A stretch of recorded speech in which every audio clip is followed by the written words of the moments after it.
दोस्तों, धर्मेंद्र और हेमा मालिनी की बेटी ईशा अपने पति भरत तख्तानी से अलग होने की घोषणा के बाद से सुर्खियों में बनी है।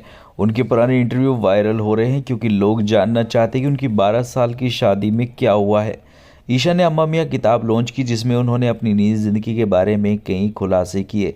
ईशा ने यह भी बताया कि उनकी शादी के शुरुआती दिन कैसे थे और उसके लिए चीज़ें कैसे बदल गई। मीडिया रिपोर्ट के मुताबिक ईशा ने कथित तौर पर अपनी किताब में बताया कि शादी के बाद उनकी ज़िंदगी कैसे बदली है। किताब में 2020 में लॉन्च की गई थी। ईशा ने अपनी किताब में जो लिखा था उसे याद करते हुए कहा, जब हमने 2012 में शादी की तो कई चीज़ें बदल गई। ईशा के जीवन में सबसे बड़े बदलावों में से एक था कि जब वह तख्तानियों के साथ रही तो वह अपने शॉर्ट्स या छोटे कपड़े पहनना भूल गई, यानी उन्हें शॉर्ट या छोटे कपड़े पहनने नहीं दिए जाते थे। उसी किताब में ईशा ने ये बताया कि ऐसे परिवार ने हमेशा उनके साथ बहुत अच्छा व्यवहार किया था।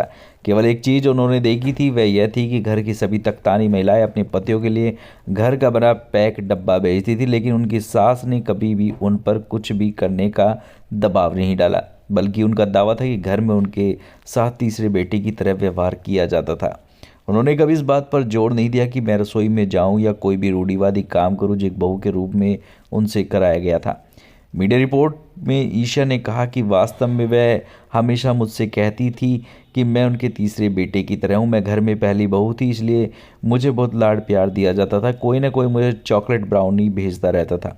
2012 में शादी करने से पहले ईशा और भरत ने कुछ साल तक डेट किया तो उन्होंने कुछ दिन पहले अलग होने की घोषणा की, जिससे कई फैंस आश्चर्यचकित हो गई कि दोनों के बीच अचानक क्या गलत हो गया।